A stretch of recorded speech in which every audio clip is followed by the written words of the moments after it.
Okay, I want to start us off with a question.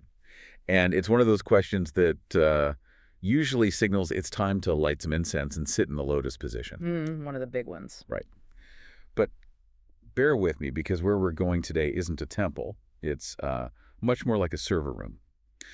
The question is this: does the self, the thing you call you, actually exist? Ooh. Or are we just, I don't know, a distortion of data happening in a void? Yeah, that is the heavy hitter of existential questions. And normally you get a philosophical treatise or, a religious sermon in response. Exactly. But what drew us to this specific source material, the 0 point of mind, is that it doesn't really care about your beliefs. It reads like a technical manual. A technical manual, yeah. It treats reality less like a spiritual journey and more like a piece of software that, well, needs debugging. That's the angle that completely hooked me. It's talking about a universal interface. Yeah. It frames the reality we experience as a kind of blueprint for a system. And the central metaphor isn't a lotus flower or something like that. It's binary code, 0 and 1. It implies that if you can read the code, you can see the glitch.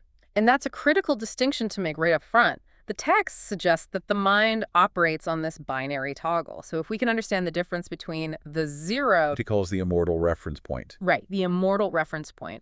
If we can see the difference between that and the 1, which is the illusion of continuity, we solve the equation of suffering. But that's a massive if, isn't it? Yeah. Because, frankly, I feel like a 1. I feel like a solid, continuous person. Of course. We all do. So if we're going to decode this, we have to start at the bottom. We have to define the baseline. Let's talk about the 0. The 0 is the default state. The source uses the Pali term, vijnana, that for this.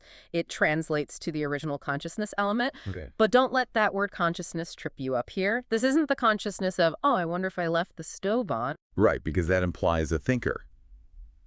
And the text is very specific that the 0 doesn't think in the way we understand it. It describes it as dark matter. Yes, dark matter or a vacuum. It's completely still. Right. It doesn't judge. It doesn't move. It has no content.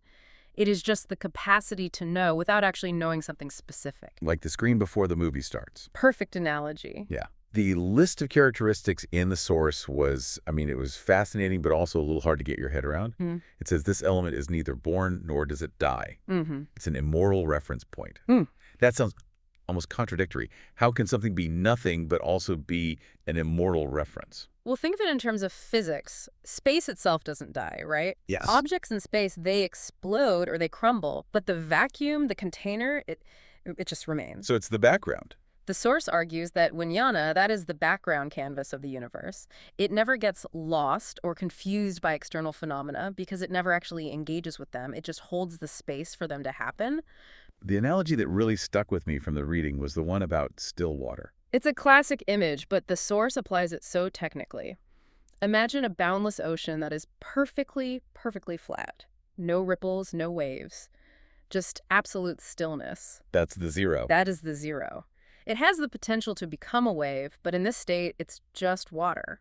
Okay, so we have this peaceful, eternal, maybe slightly boring dark matter ocean. Yeah. If that's the baseline and that's what we really are at the core, then what is all this? Tuckles, this mess. Yeah, what is this mess? Yeah. What is the version of me that gets anxious about deadlines and loves pizza? Because that version feels very real, and it is definitely not still water. That version of you is the 1. And this is where the binary toggle flips. You are the disruption of the stillness. Okay, disruption. So I'm the noise in the signal. In a way, yes. The source defines the 1 as vijnana, the consciousness aggregate combined with jadasic or mental factors. Okay, lots of terms there. Right. Together they form what we call namkan. But those are just labels. The mechanics are what really matter. The 0 becomes a 1 through a trigger called fossa. Sensory contact. Right. Fossa. It's a collision, a poking. Imagine that perfectly still water again. Now imagine a wind blows or a rock falls into it. You get a ripple. Or the source prefers the image of a bubble. When contact happens, when the eye sees a color or the ear hears a sound, the still energy of the 0 vibrates. That vibration forms a bubble that rises to the surface. That bubble is the 1. It is a temporary fluctuating shape taken by the water. So the 1, my personality, my thoughts, my current experience, is just a bubble made of the 0 material. Yes. The bubble is water, but it's water under tension. It's water that has momentarily forgotten it's the ocean because it's so busy being a sphere. This is where I have to push back on the theory, though. If I'm just a bubble that forms when a stimulus hits and then presumably pops when it's gone, I should feel like I'm flickering. You should feel discontinuous. Yeah, like a strobe light on, off. But I don't. I feel continuous. I wake up in the morning and I'm the same guy who went to sleep. You've just identified the great illusion. This is the whole crux of the argument. The source acknowledges that your experience feels continuous, but it claims that continuity is a lie. A lie. It's a trick of the rendering engine. A trick. Like a magic trick. More like a frame rate trick. The source identifies the specific force that's responsible for this, and it calls it a witch-cha. Which is usually translated as ignorance. But you and I both know that ignorance in English just means you haven't read the book. This seems much more active than that. So much more active. In this context, a witch-cha isn't a lack of knowledge, it's a distortion force. The source calls it a form of dark energy running in the background of the mind's software. And its job is to do what? Its entire job is to create a blur effect. Okay, walk me through the blur. How does it turn a popping bubble into a person? Go back to the binary, 0, 1. 0, 1. In reality, a stimulus hits, a bubble forms, that's the 1, and then it should immediately pop and return to the stillness, that's the 0. It's a pulse. Discrete data points. Like digital bits, exactly. But a witch-cha blurs the gap. It smears the image of the dying bubble into the image of the next one that's forming. It hides the 0 in between. The source used the animation analogy here, which I thought was probably the strongest visual in the whole text. Oh, it's the perfect way to understand it. When you watch a movie, you aren't actually seeing movement. You are seeing 24 still, dead images per second. Wow. And between every single one of those frames, there is a black bar, a gap, a void. They never see the black bar. Because the speed is too fast for the naked eye, and your brain just stitches the images together. A witch-cha is the projector speed. It hides the empty frames, the 0, and stitches the active frames, the 1s, together to create the illusion of a character walking across a screen. That is profound, but also a little disturbing. It implies my sense of self, my history. My whole narrative is essentially an optical illusion. Caused by a high frame rate. Wow. That is the premise. You are a series of discrete 1s flashing so rapidly that you mistake the sequence for a solid entity. You think you are the movie character, but really you're just a rapid-fire sequence of still photos. So if the system is designed to blur the gaps, is a witch-cha the villain here? Mm-hmm. It feels like we're describing a virus in the computer. It acts like one. Or maybe a feature that creates some unintended consequences. Because this illusion of continuity comes with a very heavy price tag. Suffering. Specifically attachment. The source gives us a literal equation for it.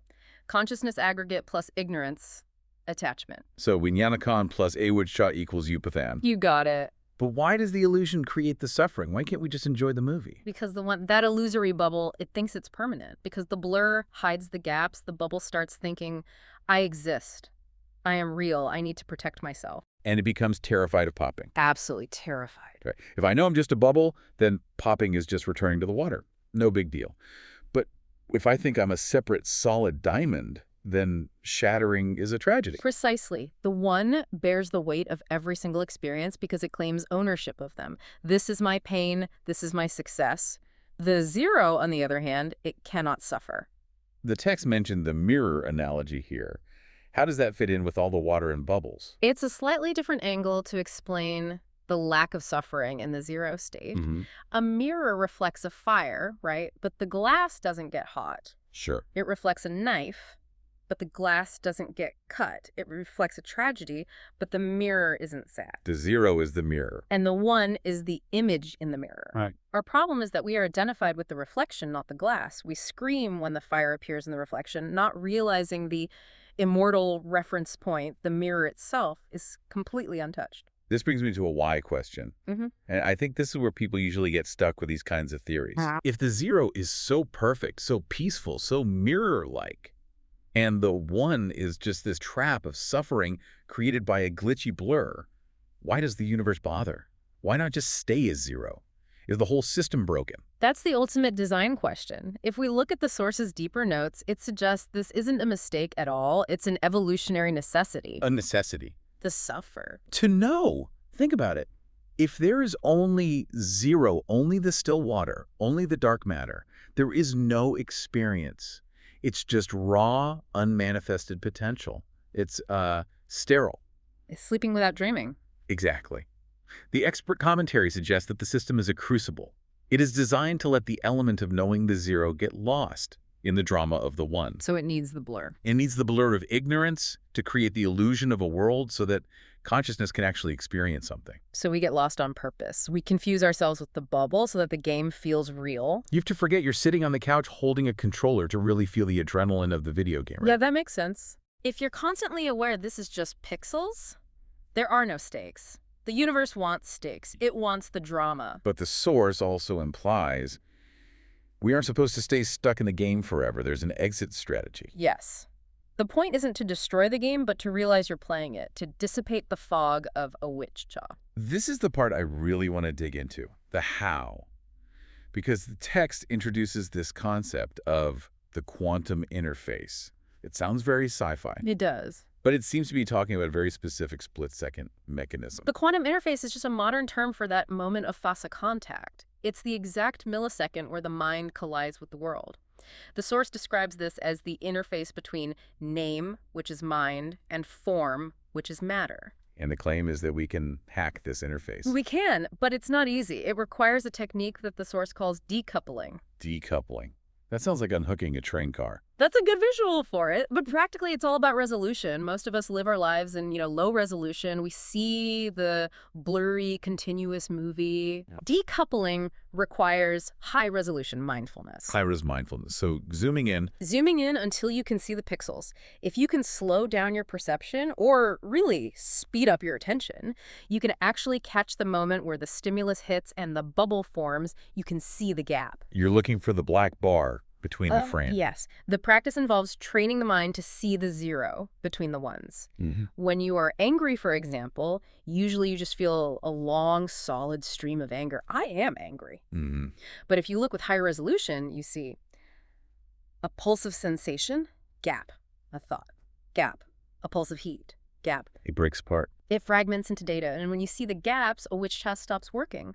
The blur relies on you not looking closely. Once you see the frame rate, the illusion of continuity just shatters. And you realize, oh, I am not this angry story. I am the silence in which these data points are flashing. It's like when you stare at a TV screen too closely and suddenly you just see the red, green, and blue dots. The image completely disappears. And when the image disappears, the suffering disappears. Because the one, the sufferer, is revealed to be a hologram. The text mentions gravity in this section, which I thought was a really beautiful way to describe the result. It's not about forcing yourself to be zen. No, effort is actually part of the one. You can't force peace. But the source says that once you break the blur, gravity takes over. The natural gravity of the system pulls consciousness back to its center. Back to the 0 point. Back to the still water. Yeah. Exactly. It's a return to baseline. It's often called nirvana, but in this technical model, it's simply the system resetting to its stable state. The bubble pops, but with full awareness. You don't die, you just stop hallucinating. So we hack the software by staring at the pixels until we see the screen.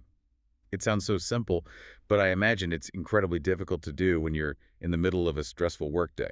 It's the hardest thing in the world because the one is designed to survive. It doesn't want you to see the gaps. It wants you to stay engrossed in the movie. So let's bring this down to earth for everyone listening.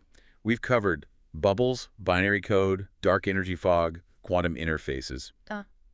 But if I'm stuck in traffic or arguing with my partner or just stressing about the news, what is the actual utility of all this? The synthesis is this. Suffering is real. The stress in your chest is real. The anger is real data. But the sufferer, the one who claims to own that pain, is a glitch. That's a huge mental shift. You're saying the pain exists, but the me feeling the pain is the illusion. Right. The one takes everything personally. The zero takes nothing personally. So if you can shift your identification, even for a split second, from the bubble to the water, the pain just loses its grip. It stops being my tragedy and just becomes a sensation happening. Exactly. It becomes weather. You don't get mad at a thunderstorm. You just watch it pass. If you can decouple, you can watch your own anxiety like a thunderstorm. You can inhabit the 0 point while the one throws a tantrum. I think that's the key. You don't have to kill the one. No, not at all. You just have to stop believing everything it tells you. You have to stop confusing the map for the territory. The 0 is the territory. The 1 is just a sketch on a napkin. This has been a heavy one, but hopefully a liberating one. We often think we need to add things to our lives to be happy, more achievements, more memories, more self. But this deep dive suggests the opposite. We need to subtract. We need to subtract the blur. Remove the interference, and the signal is pure peace. So I want to leave everyone with a challenge today. A little homework for your mind, and it's not easy. Next time you feel a strong emotion, something that really grips you, try to freeze frame it. Don't try to fix it. Right, don't try to calm down. Just look at it with high resolution. Look for the seam. Look for the cut in the film. See if you can find the gap between the frames. Because if you can catch the universe blinking, even just once, you might realize that the you you're so worried about is just a special effect. And the real you. The real you is the screen that never breaks. And that is a place of absolute safety. Thanks for diving deep with us. We'll see you in the next one.